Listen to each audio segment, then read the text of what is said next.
The Youth Vote. Excerpts from the 16th National Youth Parliament.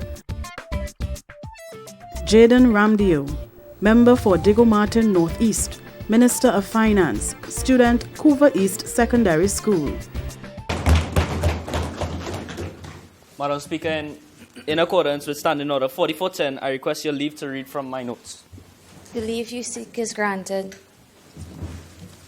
Thank you, Madam Speaker. Legalize it. Don't criticize it. Are the cries of some of those within our country. And as a government, shouldn't we give the people what they want? No, Madam Speaker. This government will not give in to the voices of few against the detriment of many. We are a government that puts the safety and security of our citizens first. Madam Speaker, ganja brownie sold in convent. What am I blabbering about? This is in fact an article, the headline of an article published by the Newsday newspaper. Yvonne Webb, the writer of the article, spoke to a Southern Division police officer and then reported, and I quote the officer, "We have students who have fallen ill after eating the brownies and have had to seek medical attention." Madam Speaker, cases like these are happening in our schools, a place that is supposed to be a sanctuary for learning. And yet this opposition still believes that marijuana should be decriminalized and fall easier into the hands of our vulnerable children. Madam Speaker, the officer also said that he was aware of several other reports from various schools. Madam Speaker, I scoff at this motion. I agree that these are indeed trying times, and some may argue that the decriminalization of marijuana can help lift us out of debt and ease the tax burden of our citizens. But I say this, Madam Speaker, to tax something that was outlawed for the safety of our citizens is unjust, unethical, and frankly erroneous. Madam Speaker, what about our business sector?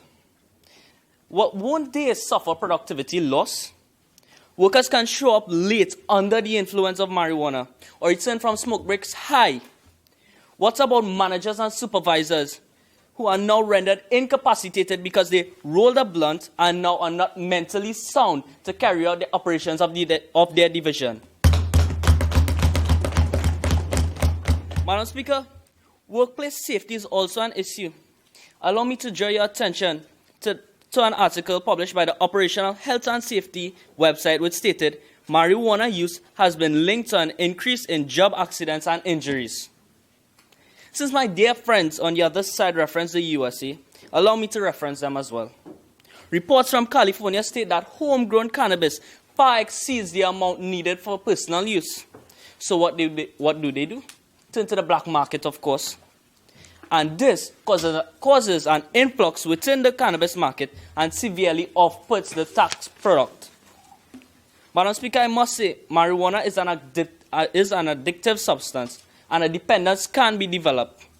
Within our country, there are approximately 29 drug treatment programs. They are run by government, non-governmental, hospitals, and religious groups. Madam Speaker, this number will only increase with the decriminalization of marijuana. A study done in 2014 by the World Bank put public health expenditure in Trinidad and Tobago at 50.32% of our GDP. Our GDP for 2014 was $27.2 billion US. This meant that the government spent $13 billion, $600 million on healthcare. Madam Speaker, this will only increase with the passing of this motion, as there will be an increase in cancer costs as these people will use their cigarettes to smoke their marijuana with the roll-on. In closing, Madam Speaker, I would like to thank you, and I urge my friends on the opposition to have the same view as the government, put the people's interests at heart. Thank you, Madam Speaker. The Youth Vote. Excerpts from the 16th National Youth Parliament.